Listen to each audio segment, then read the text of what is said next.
these aren't the only 5 by any means, right? Happy 5 Fact Friday. 5 Fact Friday. I'm Charlie Lambden, and it is 5 Fact.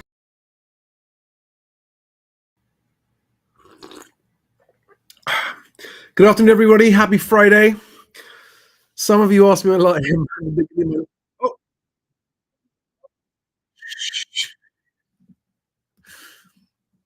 Sorry about that. Yeah, some of you are actually. That's probably a good thing that it stopped me. Let me get straight into it. Welcome. This is Moving Home with Charlie. I'm Charlie Lambden. This is 5 Fact Friday, when I share with you the 5 pieces of news that have happened in the last 7 days that I think are the most important things to know about if you're trying to move home, buying, selling, or renting. And as ever, let me give you a quick, brief summary rundown for those of you who don't want to sit and listen to me ramble about all the details. So rental growth for new lets is lower than inflation. So rents are getting less in real terms. Renting is getting cheaper. House prices slide as landlords sell up, claims property118.com, citing the home.co.uk house price index. Zoopla disputes the ONS House Price Growth figure and says that house prices are growing at 1.9%, not 4.6%. AI research shows that Foxtons fails 77% of its sellers. Important if you're a seller in London. But also important wherever you're selling is be aware of how some agents who claim to have large market share don't actually sell very much of their market share. This morning, Nationwide put its house price index out, claiming that prices are rising at 3.9% year on year. So is it our house prices going up at 3.9% year on year or 1.9% year on year, as Zoopla says? And last but not least, bonus fact, the Section 21 ban that's part of the Renters Reform Bill, Renters' Rights Bill, looks like it's going to get delayed, looking at the amendments coming into Parliament. So there you are. There's 6. There you are. A bonus fact for you this Friday. What does this all mean? Is it a buyer's market? Is it a seller's market? Should he be buying or should he be selling? Should he be moving or not trying? Should he be waiting? Let's get into all of that. Who do we have watching on this sunny Friday afternoon? Hi, Nima. Trance Space 007. Hello, new name. And Digger. Hi there. Okay. Fact number 1. Get it up on screen for you. So this graph is from Hamptons, and the links to all of this stuff are below in the description. And the blue line on there is yearly rent inflation by percent. And you'll see that the blue line has been falling since April 2022, when rents were really, really going up, and is now down below 2%. This is rental prices for new lets. The red line is the renewals price, and renewals are still going up at 6%. So for those of you wondering whether you should be renewing your tenancy or moving out and finding somewhere else, it's worth looking at the fact you might get, on average, 4% lower rent. That's one way of looking at it. But it is saying that there's more competition. So landlords are facing more competition and not putting rent up as fast if you do a new rental, compared to tenants who are renewing their tenancy agreement, who are paying 6% more rent. I think that shows that landlords are making the most of tenants who don't want to go through the hassle of a move. But actually, if you're looking for new lets, there's more choice, and therefore rents aren't going up as fast. So that's fact number 1. And in the description below, there's a link to the full Hamptons Index report on that.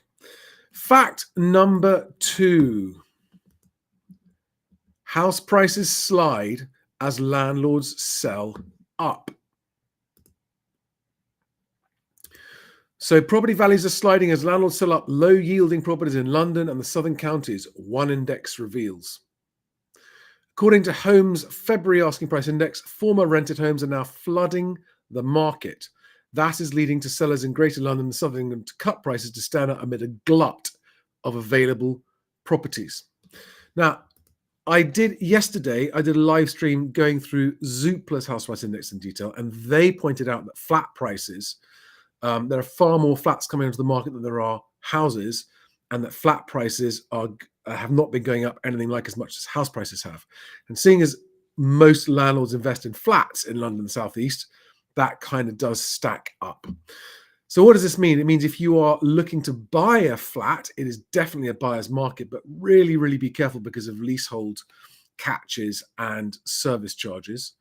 But flats are cheaper than houses by comparison. In fact, the price difference is diverging. So that's fact number 2. That website claiming that prices are sliding as landlords sell up in ever greater numbers. Actually, at the end of this, I'm going to play you a reel from Acorn Union's Instagram that shows that they just hate landlords. They almost say it outright. We just hate landlords. We just hate landlords. I'll play it to you because it's a great example of the self-defeating renters' rights movement. Now, one other thing that this I found a graph in this Property 118 article you might want to have a look at. It's quite interesting. This is showing time on market in different parts of the country. And look at this average time on market in Scotland, 219 days, but the typical time on the market, 114 days. So that's really interesting. The average and the typical is a bit like saying the difference between the mean and the median. And it shows that there's a lot of stuff that just stays on the market for ages without selling. That's because of how much is overvalued. Let's just have a look, pick a couple of other areas. So in the Northeast, average time on market, 175 days. That's nearly 6 months. Typical time, 102 days. So that's what, 3 months, that's 12 weeks kind of thing. 12, 13, 14 weeks. Okay, so 100 days on the market. Now, if you're a seller, how does that sound to you? So down in the Southwest, 116 days on the market is typical. 180 days is average. So 6 months on the market before you find a buyer. That's not before you sell. That's before you find a buyer. That's how slow the market is. And why is the market slow? Because sellers, first and foremost, I put the responsibility on sellers because sellers set the price, not estate agents. But sellers' price expectations are set by estate agents and Rightmove and Nationwide, all going about how house prices are just going up and it's a record and it's up and the ONS is lying about yearly house price growth. Right, onwards. So here is the story about Foxtons letting down 77% of its sellers. Okay, so I did this research myself using AI, and there's a link to this whole article, but go and check it out and share it with anyone that you think is thinking of using Foxtons to sell their place, because it's not a pretty good outcome for most of you, right? And the sort of headline figure here is in this graph, right? Properties sold in the first half of 2024, 1,600 out of 7,500 listed. So just 22%. All right.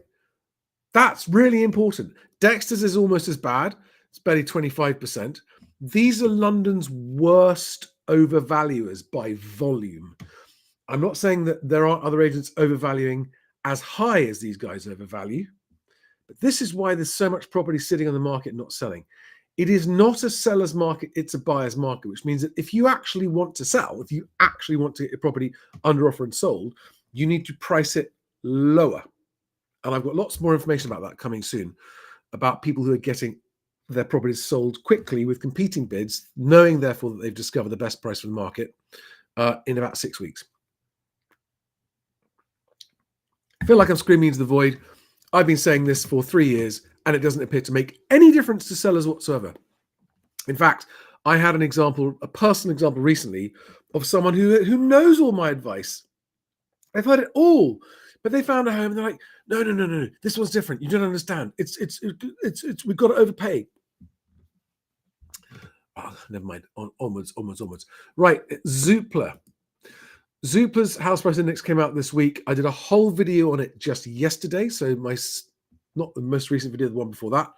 And I went through it in detail. So go and check out that video if you want to see it. But in it, the headline there is that house price inflation ticks lower to 1.9%.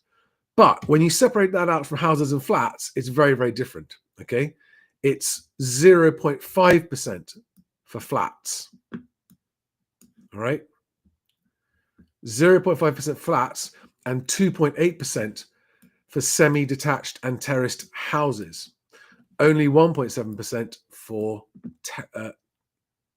detached houses. Okay. As ever, the headline annual figure it doesn't tell the full story. But it's interesting that their headline annual figure is less than half of the ONS's and less than half of Nationwide's. Why are they all so different? Well, we don't know for sure because they don't reveal their methodologies to us, so we can't scrutinize it and figure out why they're all different. If you're a seller, you're going to be wanting to hear 4.6% up year on year. Yay! Well, 3.9% according to Nationwide. Remember, these guys only deal with mortgage transactions and they exclude cash transactions. And remember that they are only a very small proportion of the mortgage market. Okay, but they are saying house prices in February were 3.9% up on the year earlier. Okay, now we don't know because this is another hedonically regressed, mix adjusted, weighted index, very complicated calculation where we can't check the data and the calculations ourselves. We just have to take their word for it. They can't all be right, can they? They've all got different numbers. So what do you think? Do you think they're all right? Or do you think actually they're all slightly wrong? And if they're slightly wrong, how wrong are they? We didn't get a chance to check. It's guff, guys. It's absolute guff, all of it. That's fact number 5. And fact number 6 is that Section 21 ban delay among the new amendments to Renters' Rights Bill. Okay. So one amendment requires the government to say within 6 months how it will increase county court resources to cope with the extra cases if Section 21 evictions are abolished. And another amendment actually suggests delaying the Section 21 ban until a review is carried out on how well the courts can cope because of the backlog. I also saw in the Indie Landlords newsletter that she put out today that she's now expecting this not to come initially we're expecting it to happen really fast. It now looks like it's going to be October at the earliest is what Suzanne Smith, the independent landlord, thinks, right? That's valid and relevant if you are a landlord. There's more time before that ban might come into force. But I'd like to say something. My position on this is very nuanced, right? If you are a fully paid up tenant and you've been a good tenant, you haven't breached any of the terms of your tenancy, and it's your home and you don't want to move, you should be given more time to relocate. And you should have the right to stay if leaving means you become homeless and you become a problem for the state. It's not okay for you to lose your home as a tenant without a lot of notice if it means you're going to be put into homelessness, right? It's in no one's interests for every new family that gets made homeless. That is additional cost to the taxpayer. It is that family's life put on hold. It can lead to much worse things happening when people are living in temporary accommodation.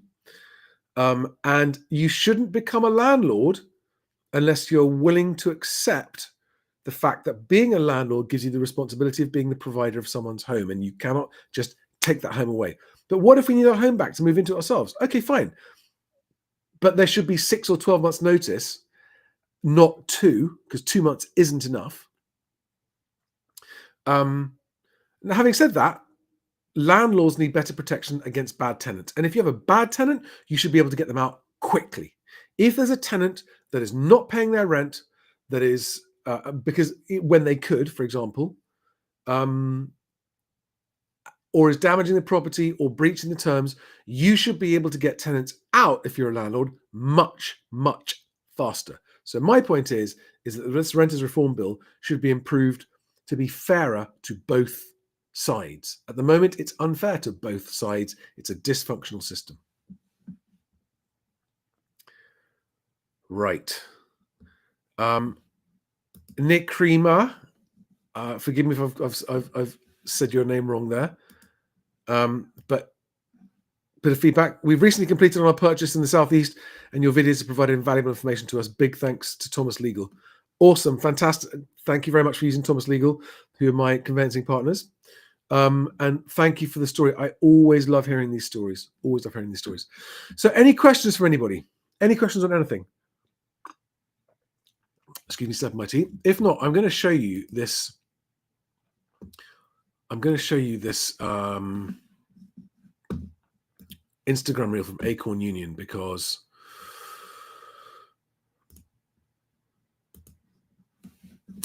this winds me up, because it is renters reform people getting it wrong. Let me just.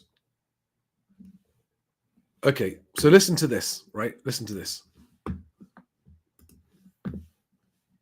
Headlines like this are usually just a copy and paste of a press release sent to journalists by the landlord lobby. The message is designed to make us think that we need landlords, when the reality is it's landlords who need us.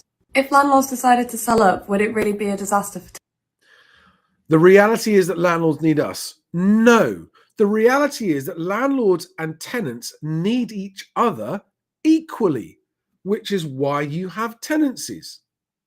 It's not true to say landlords need tenants more or tenants need landlords more.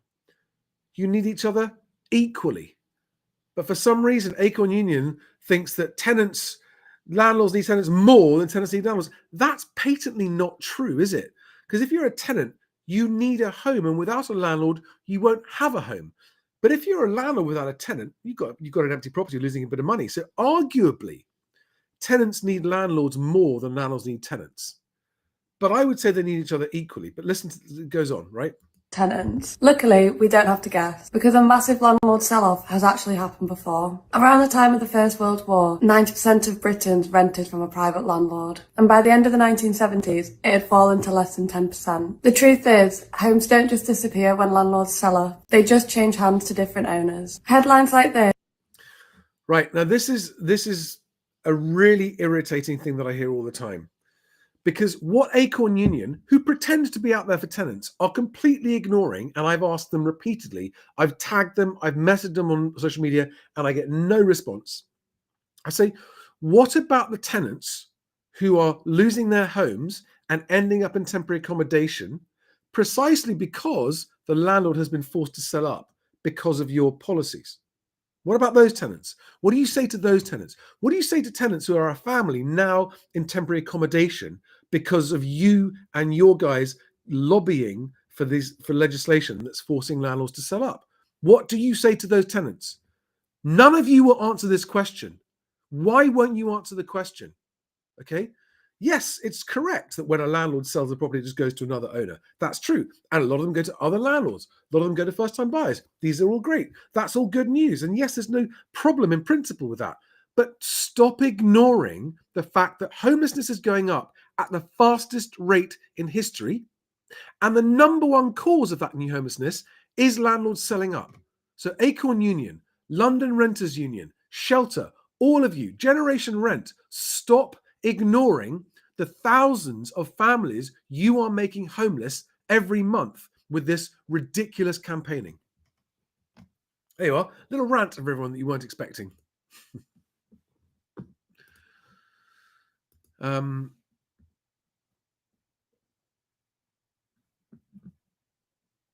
Yeah, Tinash M on X says, demand and supply is not one-sided. Correct. Landlords and tenants need each other. Like buyers and sellers need each other.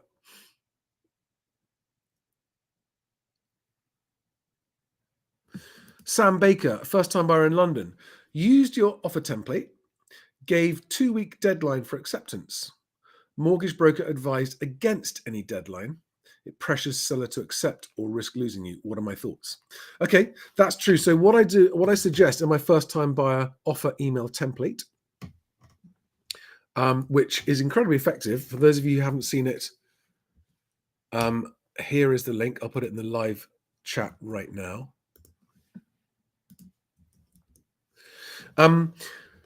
So the purpose of the deadline is so that you don't have your home search held up by a seller and or an agent who just keep you hanging on while they use your offer to try and get other offers. So it's up to you if you're happy to just leave the offer on the table if you've got nothing else out there, right? So, but if there are other properties to look at, and if you're in a hurry or you just don't want to wait around too long, putting in a reasonable deadline like that is absolutely fine, because 2 weeks is plenty for a seller to be able to give you an indication of whether they'd like to accept it or not. You know, if they aren't answering you within 2 weeks, why not? Now, would I put a deadline in? You don't risk losing that. I mean, it depends if there are other buyers, right? It all depends on how many other people there are bidding.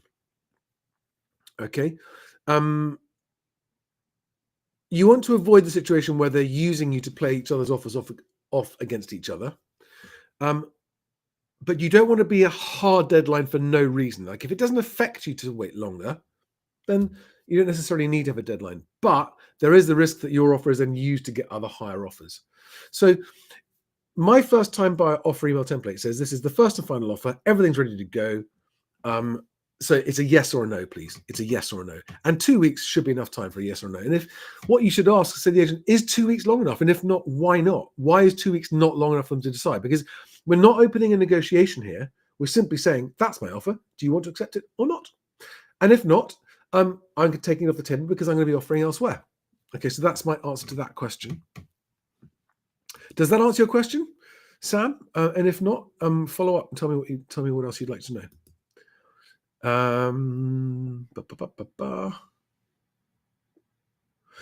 Ginger Bear on YouTube says estate agents are still trying to force prices up by overvaluing. It's so obvious in Northants. This is a commonly held misconception. Agents don't want prices to go up because it actually makes their job harder to sell, and they make less money and they sell fewer homes. Agents want to sell more homes. It doesn't really matter what prices are doing. The reason they talk about prices going up is because they think it's going to bring more sellers to the market. They think it's going to make buyers bid out of FOMO that they're going to miss out if they don't buy now, right? That's why agents talk about prices going up all the time, but actually it makes their job harder when stuff isn't selling. So in a seller's market, which is when prices are going up all the time, it's true, prices are going up. And if the prices go up fast and you don't buy, you could miss out. And if prices are going up, it does mean that overvaluing means you just have to wait till the market comes up to reach your property. But that's not the market we're in now. We're in a buyer's market. So actually, what they are overvaluing, that's correct. But they don't overvalue to sell them. They overvalue to win the instruction and tie you into a long solidity contract. That's what should be avoided. So it's actually, in a buyer's market, overvaluing by estate agents is self-defeating, bad business, loses them money.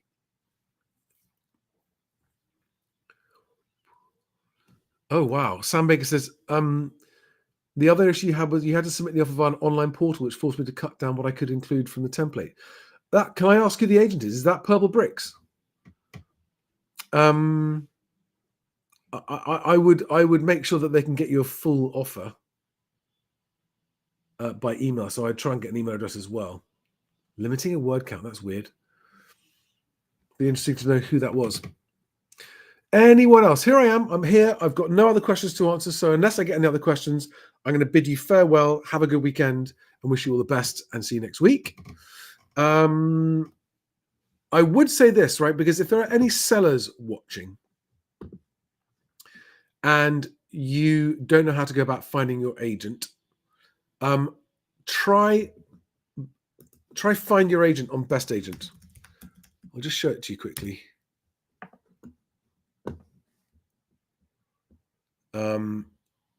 find your agent.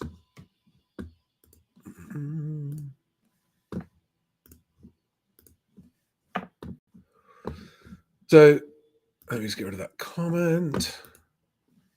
This is my website, and this is where we help sellers find agents whilst protecting your privacy. So what we don't do, what happens on the other big property sites is that they simply take all of your contact information, your name, your email, your mobile number, and they just spam it out to loads and loads of agents. What we do is you put your details in here, and say if you're selling or letting, and also you can record a video message with it, which is super helpful for the agents. Just a short, like 45-second video message, just saying, hi, this is why we're selling, this is what we're hoping for, this is what we're looking to do, whatever your message is. It's private. No one else sees that except for the agents that receive this invitation to respond to you.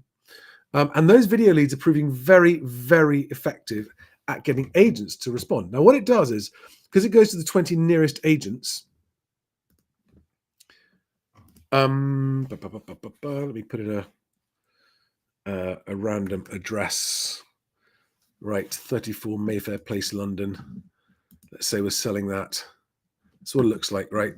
I want to sell my flat. We're going to say it's a flat with 3 bedrooms, 3 bathrooms, and 2 reception rooms. Just making this up, right? Find agents. So what the system then does is it looks for the 20 agents that are geographically closest to your home. And it said, oh, this might come up with some average prices. It then sends those agents an invitation to respond. It doesn't give them your name. It doesn't give them your full address. It does allow them to see your video message and the basic information that we ask for. And then the right agents, so some of those agents may not be appropriate for your kind of property, but the ones who are keenest are going to want to respond. They can then reply with a video message. And this costs them nothing, right? This is a free service to agents until they're instructed. So you can then get a chance to see the video messages that come from agents. We haven't got any average prices there. Okay. But that's how it works anyway. You put in additional information on the property, and you got to sign up at that point. But your detail goes out to those. Your basic property information without contact details goes out to the 20 nearest agents, and those who are interested in talking to you about your property will send you a response. And from those responses, you can pick who you'd like to invite round for an appraisal to talk to you about selling your home. So if you are a seller watching this and you're wondering where to start and you don't want to have to contact lots of agents individually, that's a way you can do it whilst retaining your privacy. And it really is actual privacy. We don't sell your data to anyone. We only pass your data to an agent once you've chosen them to come round. So I hope that's helpful. Bestagent.co.uk, and then click on Find My Agent to do that. Otherwise, guys, have a wonderful weekend. If you haven't signed up for my newsletter, mhwc.co.uk/newsletter, link for that is below as well. Have a great weekend. Oh, questions? More questions? Okay. So Clement Moraski says, noticed prices equalizing between London's outer boroughs and commuter belt, while a year ago the commuter belt properties were still cheaper. Maybe one last trying it on before stamp duty change. Yeah. Question, are transaction volumes still low, and is it worrying estate agents? Any redundancies? Transaction volumes have improved over this time last year. Last year's transaction volumes tailed off a bit towards the end. They aren't as low as they were in 2023, but they could and should be much higher. The thing that's worrying agents right now is that pipelines and deals are taking longer to go through, and new inquiries have tailed off because of the stamp duty deadline. So the rest of this year, at the moment, there's not as much optimism as usual. Sam, okay, it's KFH in South London. Kinleys, you should be able to get an email address for Kinleys as well, and then forward them the whole thing if you want to. Pretty sure. But Bob James says, I think 2 weeks is a very generous deadline for your offer. Personally, I give it 5 days. If they don't reply, they're not interested, or they're just testing the waters. After that, move on. Plenty of properties out there. Yeah, that's a perfectly typical point of view. But what I wouldn't do is, I mean, sometimes if, for example, it's a probate sale and there are 2 or 3 siblings who all live in different places, they've all got to talk to each other, it can take a little bit of time for that to actually happen. And especially if your offer is potentially disappointingly low, give them a week to think it over, right?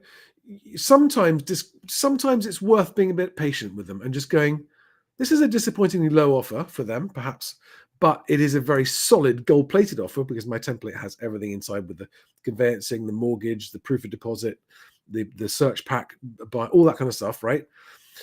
And sometimes they just need 48 hours once they've spoken to each other to sleep on it and go, oh, should we just accept this offer and move on? So it doesn't always pay to force them into a rush. But at the same time, don't leave it open-ended too long, right? So, I mean, I typically think 7 days. If you haven't had an answer in 7 days, I'd be chasing up and saying, did they get the offer? Are they considering it? How much longer do they need? Sue Day says, sold within 2 weeks. The price was right via an RACS surveyor. Well done. Congratulations on pricing it correctly.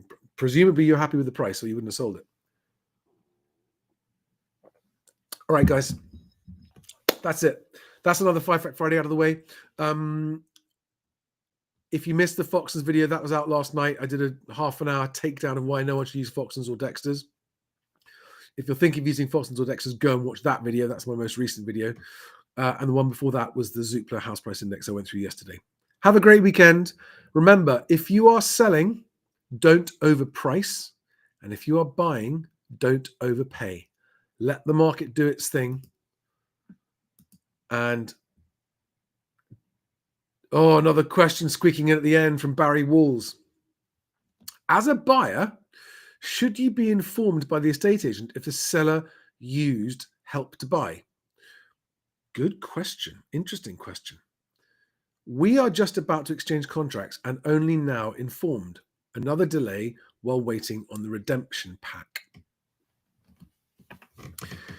It's a good question, and I'm not 100% sure because it shouldn't affect the price that you've agreed that they used Help to Buy.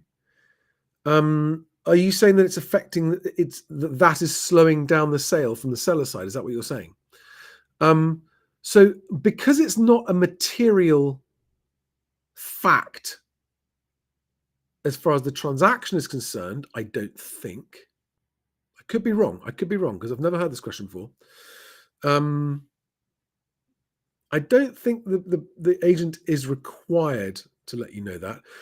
The seller's conveyancer would inform you of anything that you were required to be informed of. So if the seller's conveyancer hasn't told you that either, I'm uncertain as to your concern because you're about to exchange contracts. So what does it change for you that they used Help to Buy, Barry? I'd love to know. Can you just elaborate on your question? Is it just a delay, or is it?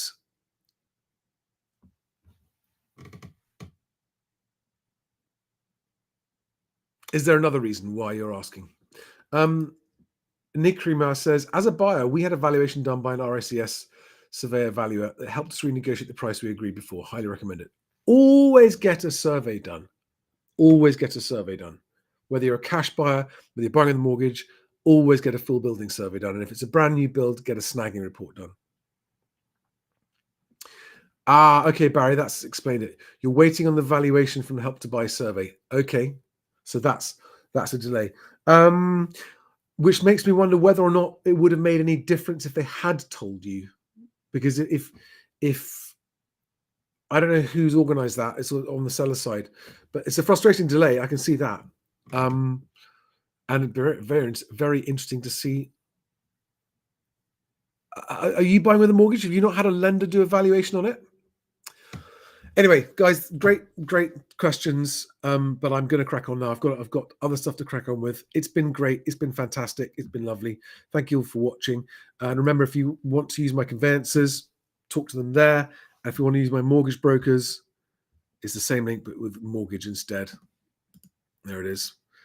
And my independent whole of market mortgage brokers are people I handpicked because I completely trust them.